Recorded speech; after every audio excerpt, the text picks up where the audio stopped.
नमस्कार दोस्तों, कैसे हैं आप सब। उम्मीद करता हूं कि आप अपनी जिंदगी को पूरी तरह से एंजॉय कर रहे होंगे। तो दोस्तों, आज हम फिर से लौट आए हैं अंधेरे साए की उस डरावनी और रहस्यमयी कहानी के साथ, जिसने आप सभी को अपनी सीट से बांध दिया था।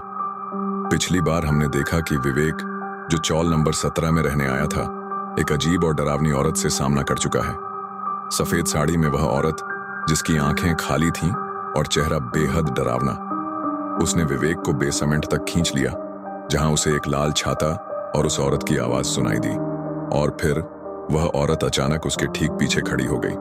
तो दोस्तों, सवाल यह है, क्या विवेक उस औरत की बात सुनेगा, या वह भी चौल नंबर 17 के रहस्यमयी साए का शिकार बन जाएगा। आगे की कहानी जानने के लिए बने रहिए हमारे साथ। चलिए अब शुरू करते हैं अंधेरे साए का अगला भाग। तैयार हैं आप? तो चलिए शुरू करते हैं। विवेक का पूरा शरीर जैसे जम गया था। वह औरत उसके सामने खड़ी थी। उसकी खाली आंखें सीधे विवेक की आत्मा में झांक रही थीं। कमरे में ठंडक बढ़ गई थी, जैसे किसी ने सर्दियों की रात को कमरे में कैद कर दिया हो। विवेक ने कांपते हुए कहा, तुम कौन हो और मुझसे क्या चाहती हो? औरत ने एक ठंडी हंसी के साथ जवाब दिया, मैं वही हूं जिसे तुमने भुला दिया। मैं वही हूं जिसकी कहानी तुमने अधूरी छोड़ दी। मैंने तुम्हें कभी नहीं देखा। विवेक ने घबराते हुए कहा, तुम मुझसे क्या चाहती हो? औरत ने धीरे धीरे कदम बढ़ाए। उसकी चाल में एक अजीब सी लय थी, जैसे वह हवा में तैर रही हो। तुम्हें याद नहीं, लेकिन मैं तुम्हें याद दिलाऊंगी। हर इंसान की जिंदगी में एक अधूरी कहानी होती है, और जब वह कहानी पूरी नहीं होती तो मैं आती हूं। विवेक ने पीछे हटते हुए कहा, मैंने कुछ नहीं किया, मुझे अकेला छोड़ दो। औरत ने उसकी बात अनसुनी कर दी। उसने अपनी खाली आंखों से विवेक को घूरते हुए कहा, तुम्हें मेरी बात सुननी होगी, और अगर तुमने मना किया तो तुम्हारी कहानी यहीं खत्म हो जाएगी। तभी बेसमेंट की दीवारों पर अजीब सी छायाएं उभरने लगीं। ऐसा लग रहा था जैसे दीवारें जिंदा हो गई हों। उन पर अजीब अजीब आकृतियां बन रही थीं, कुछ इंसानों की, कुछ जानवरों की, और कुछ ऐसी जिन्हें विवेक ने पहले कभी नहीं देखा था।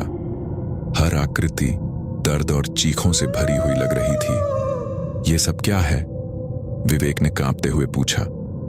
औरत ने जवाब दिया, ये वे लोग हैं जिन्होंने मेरी बात नहीं मानी। उनकी कहानियां यहीं खत्म हो गईं। अब वे इस चौल का हिस्सा बन गए हैं। विवेक का दिल तेजी से धड़कने लगा। वह समझ नहीं पा रहा था कि क्या करे। तभी औरत ने अपनी उंगली से एक कोने की तरफ इशारा किया। वहां एक पुराना लकड़ी का बक्सा रखा हुआ था। उस बक्से को खोलो, औरत ने आदेश दिया। नहीं, मैं ऐसा नहीं कर सकता, विवेक ने डरते हुए कहा। औरत की आंखें अचानक लाल हो गईं। उसकी आवाज गूंजने लगी, अगर तुमने मेरी बात नहीं मानी तो तुम्हारी कहानी भी यहीं खत्म हो जाएगी। डर के मारे विवेक ने बक्से की तरफ कदम बढ़ाए। उसके हाथ कांप रहे थे। उसने धीरे धीरे बक्से का ढक्कन खोला। अंदर एक पुरानी डायरी रखी हुई थी। डायरी पर खून के धब्बे थे, और उसकी गंध से ऐसा लग रहा था जैसे वह बहुत पुरानी हो। इसे पढ़ो, औरत ने कहा। विवेक ने डायरी उठाई और उसे खोलकर पढ़ना शुरू किया। उसमें किसी लड़की की लिखावट थी। हर पन्ने पर दर्द और अकेलेपन की कहानी थी। यह मेरी कहानी है, औरत ने कहा। मैं भी तुम्हारी तरह सपनों के साथ इस शहर में आई थी, लेकिन इस चौल ने मेरे सपनों को निगल लिया। मुझे धोखा मिला, मुझे मार दिया गया, और मेरी कहानी अधूरी रह गई। विवेक ने कांपते हुए पूछा, लेकिन मैं इसमें कहां हूं? मैंने तुम्हारे साथ क्या किया? औरत ने गुस्से से कहा, तुम्हारे जैसे लोग ही इस चौल में आते हैं। तुम सब मेरी कहानी को अनदेखा करते हो, लेकिन अब मैं तुम्हें इसका हिस्सा बना दूंगी। तभी विवेक को याद आया कि अनन्या ने कहा था कि उसे औरत की बात सुननी होगी और उसकी मांग को मना नहीं करना चाहिए। उसने हिम्मत जुटाकर कहा, तुम मुझसे क्या चाहती हो? मैं तुम्हारी मदद कैसे कर सकता हूं? औरत ने धीरे धीरे मुस्कुराते हुए कहा, तुम्हें मेरी कहानी पूरी करनी होगी। कैसे? विवेक ने पूछा। तुम्हें उस आदमी को ढूंढना होगा जिसने मुझे मारा। वह अब भी जिंदा है, और जब तक उसे सजा नहीं मिलती मैं इस चौल में फंसी रहूंगी। विवेक ने घबराते हुए कहा, लेकिन मैं उसे कैसे ढूंढूंगा?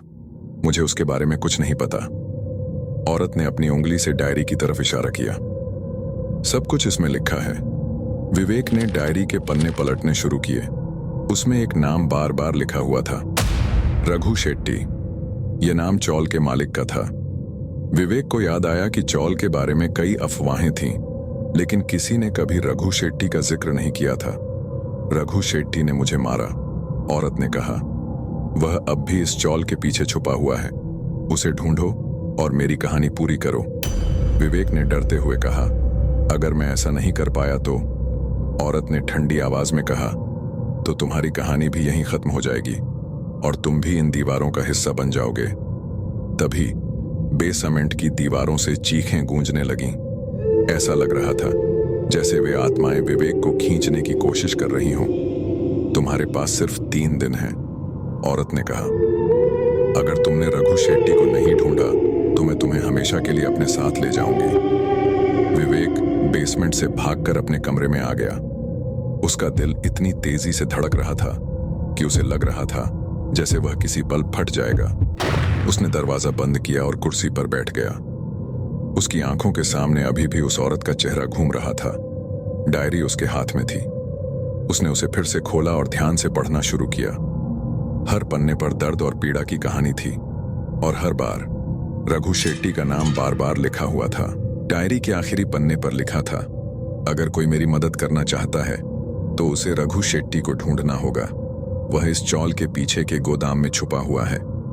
लेकिन याद रखना, वह सिर्फ एक इंसान नहीं है, वह इस चौल की बुराई का हिस्सा बन चुका है। विवेक ने डायरी को बंद किया और खिड़की से बाहर देखा। बारिश अब भी हो रही थी। चौल के पीछे का गोदाम अंधेरे में डूबा हुआ था। वह जानता था कि उसे वहां जाना होगा, लेकिन डर उसके कदम रोक रहा था। तभी उसके फोन की घंटी बजी। स्क्रीन पर अनन्या का नाम चमक रहा था। हेलो, विवेक ने कांपती आवाज में कहा। विवेक, तुम ठीक हो? अनन्या ने पूछा। नहीं अनन्या, मुझे लगता है कि मैं किसी बड़ी मुसीबत में फंस गया हूं। क्या हुआ? विवेक ने उसे डायरी और रघु शेट्टी के बारे में बताया। अनन्या कुछ देर चुप रही, फिर बोली, विवेक, मैंने सुना है कि रघु शेट्टी इस चौल का मालिक था, लेकिन वह कई साल पहले गायब हो गया था। लोग कहते हैं कि वह मर चुका है, लेकिन डायरी में लिखा है कि वह अब भी जिंदा है और चौल के पीछे के गोदाम में छुपा हुआ है। अगर यह सच है तो तुम्हें बहुत सावधान रहना होगा। मैंने सुना है कि वह आदमी इंसान नहीं रहा, वह कुछ और बन चुका है। विवेक ने फोन काट दिया और खुद को तैयार किया। उसने एक टॉर्च और एक लोहे की रॉड उठाई। अगर मुझे मरना भी पड़े तो मैं इस रहस्य को सुलझाकर ही मरूंगा, उसने खुद से कहा। वह धीरे धीरे चौल के पीछे के गोदाम की ओर बढ़ा। रास्ता सुनसान था। बारिश की बूंदें उसकी त्वचा को चुभ रही थीं। गोदाम का दरवाजा जंग लगा हुआ था, लेकिन थोड़ा सा खुला हुआ था। विवेक ने अंदर झांका। गोदाम के अंदर अंधेरा था, लेकिन एक कोने में हल्की सी रोशनी चमक रही थी। उसने हिम्मत जुटाई और अंदर कदम रखा। गोदाम के अंदर का माहौल अजीब था। दीवारों पर अजीब सी आकृतियां बनी हुई थीं, जैसे किसी ने खून से उन्हें बनाया हो। फर्श पर जगह जगह राख और जले हुए कागज बिखरे हुए थे। विवेक ने रोशनी की तरफ कदम बढ़ाए। वहां एक पुरानी लकड़ी की मेज थी और उस पर एक लालटेन जल रही थी। मेज के पीछे एक आदमी बैठा था। रघु शेट्टी? विवेक ने कांपती आवाज में पूछा। आदमी ने धीरे धीरे अपना सिर उठाया। उसकी आंखें लाल थीं और उसका चेहरा झुर्रियों से भरा हुआ था। तुम कौन हो? उसने गहरी आवाज में पूछा। मैं यहां उस औरत की कहानी पूरी करने आया हूं जिसे तुमने मारा था। रघु शेट्टी ने ठंडी हंसी के साथ कहा। तुम्हें लगता है कि तुम उसकी मदद कर सकते हो? वह औरत अब सिर्फ एक आत्मा है और मैं इस चौल का मालिक हूं। यह चौल मेरी है और यहां जो भी आता है वह मेरी मर्जी से आता है। विवेक ने हिम्मत जुटाकर कहा। तुमने उसे क्यों मारा? उसने तुम्हारा क्या बिगाड़ा था? रघु शेट्टी ने गुस्से से कहा। वह औरत मेरी कमजोरी थी। उसने मुझे धोखा दिया। उसने मेरे खिलाफ गवाही दी और मुझे जेल भेजने की कोशिश की, लेकिन मैं उससे पहले ही निपट गया। मैंने उसे मारकर इस चौल में दफना दिया। तुमने जो किया वह गलत था। अब उसकी आत्मा तुम्हें सजा दिलाने के लिए भटक रही है।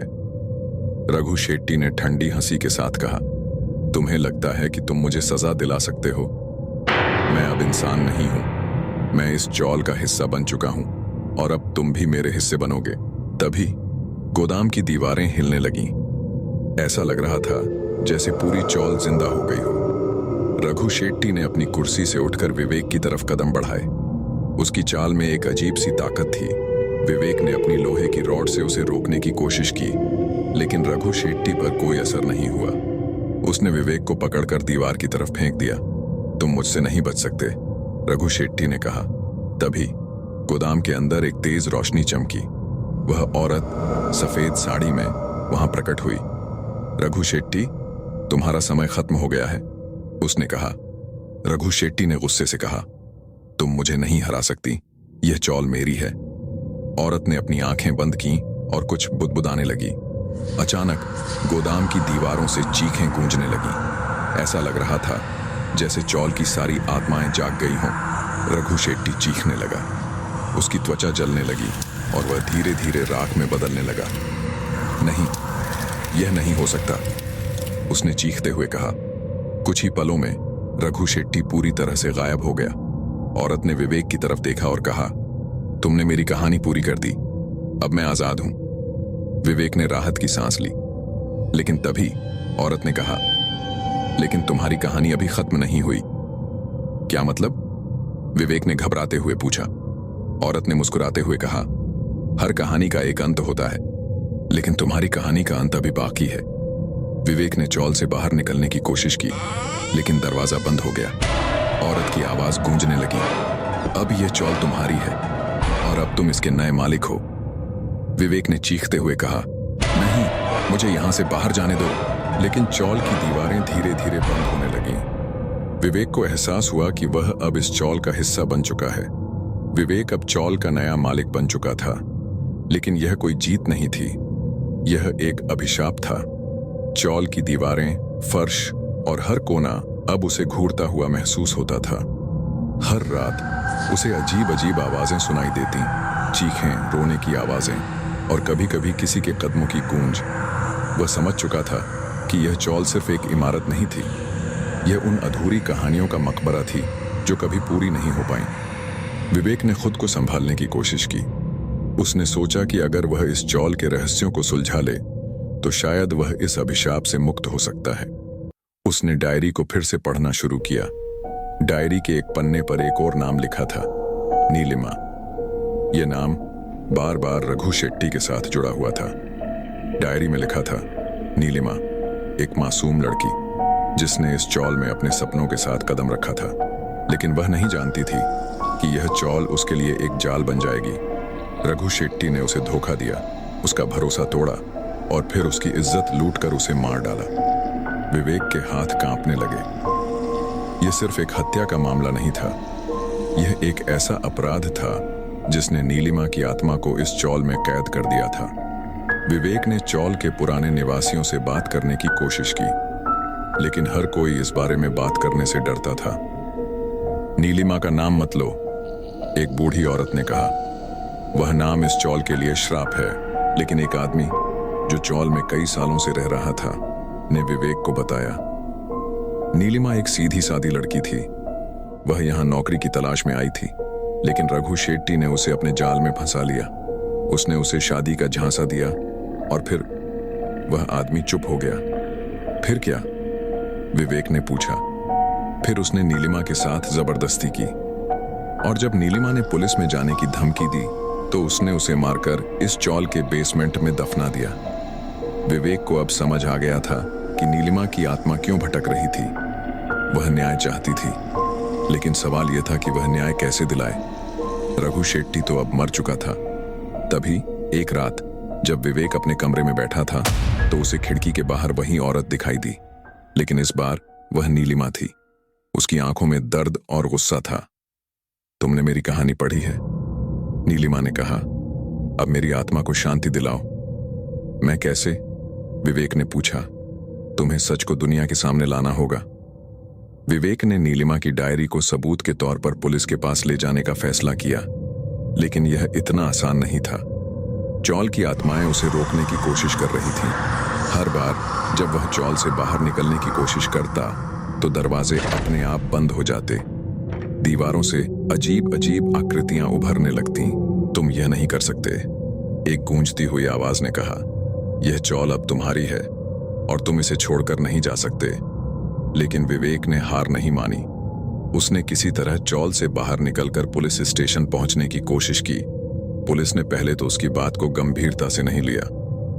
यह सब बकवास है, इंस्पेक्टर ने कहा। यह सिर्फ एक पुरानी चौल है। लेकिन जब विवेक ने डायरी और उसमें लिखे सबूत दिखाए तो पुलिस ने मामले की जांच शुरू की। जांच के दौरान पुलिस को चौल के बेसमेंट में नीलिमा का कंकाल मिला। यह एक बड़ा खुलासा था। मीडिया में यह खबर फैल गई और चौल नंबर 17 का सच सबके सामने आ गया। लेकिन कहानी यहीं खत्म नहीं हुई। जब पुलिस ने नीलिमा के कंकाल को बाहर निकाला तो चौल की दीवारें अचानक हिलने लगीं। ऐसा लग रहा था जैसे पूरी इमारत गिरने वाली हो। विवेक ने देखा कि नीलिमा की आत्मा अब भी बेसमेंट में खड़ी थी। तुमने मुझे न्याय दिलाया, उसने कहा, लेकिन यह चौल अब भी श्रापित है। अब क्या होगा? विवेक ने पूछा। अब यह चौल तुम्हारी है और तुम्हें इसे संभालना होगा। नहीं, मैं यह नहीं कर सकता। लेकिन इससे पहले कि विवेक कुछ और कह पाता, चौल की दीवारें बंद हो गईं। विवेक अब चौल का हिस्सा बन चुका था। वह नीलिमा की आत्मा को शांति दिलाने में कामयाब रहा, लेकिन खुद को इस श्राप से मुक्त नहीं कर पाया। चौल नंबर 17 अब भी मुंबई के साए में खड़ी है और हर रात वहां से चीखें सुनाई देती हैं। तो दोस्तों, क्या आप सोचते हैं कि यह कहानी यहीं खत्म हो गई? नहीं, चौल नंबर 17 के साए अभी भी जिंदा हैं। क्या विवेक इस श्राप से कभी मुक्त हो पाएगा, या फिर वह भी इस चौल की दीवारों में कैद आत्माओं का हिस्सा बन जाएगा? और सबसे बड़ा सवाल, क्या यह चौल सिर्फ एक इमारत है या इसके पीछे छुपा है कोई और बड़ा रहस्य? क्या नीलिमा की आत्मा सच में शांति पा चुकी है, या यह सिर्फ एक और खेल है इस श्रापित चौल का? और हाँ, अगर आप सोच रहे हैं कि चौल नंबर 17 की चीखें सिर्फ रात में सुनाई देती हैं, तो अगली बार जब आप अकेले होंगे ध्यान से सुनिएगा, शायद आपको भी कुछ सुनाई दे। तो दोस्तों, मिलते हैं इस कहानी के अगले हिस्से में, जहां और भी डर, रहस्य और रोमांच आपका इंतजार कर रहे हैं। तब तक के लिए अपना ख्याल रखें। और हाँ, अगर अब तक आपने चैनल को सब्सक्राइब नहीं किया है तो जल्दी से कर लीजिए, क्योंकि अगली बार की कहानी और भी खौफनाक होने वाली है। और याद रखिए, रात को सोने से पहले खिड़की के बाहर झांकने की गलती मत करना। Good night. अगर आप सो पाए तो